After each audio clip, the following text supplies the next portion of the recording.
Today I'm at Lancaster Cemetery, where there's 117th Commonwealth War Grave commemorations. I'm going to tell you the story of 5 of them. And this is the grave of Regulating Petty Officer Harold William Cornish. Harold joined the Royal Navy in 1905. He served on various ships and was involved in the First and the Second World Wars.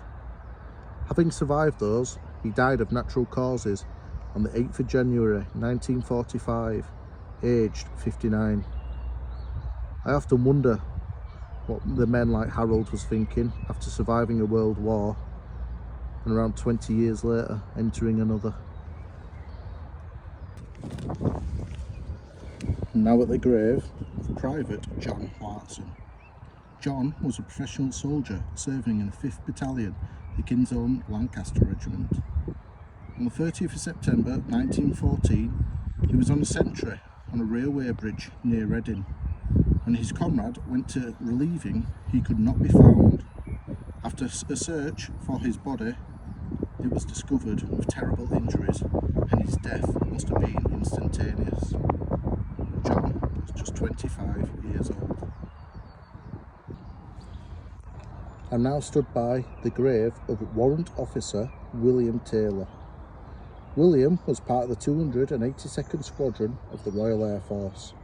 On the 31st of July 1944, the crew were doing a test flight in their Warwick aircraft, which crashed on takeoff at Treneth Farm, Camelford, killing all 4 on board. William was just 24 years old. But we're now at the grave of Sergeant Herbert WILCOCK. Herbert was part of the 169th Squadron and was mentioned in dispatches. On the 14th of April 1943, he took part in the bombing raid on Stuttgart. On return, they were diverted to Tanmere Airfield due to the fog. On the morning of the 15th of April, the crew took off in their Wellington bomber to return to Leconfield, where they were based. Shortly after takeoff, an engine cut out and the aeroplane dived into the ground, killing all 5 men on board. Herbert was 34 years old.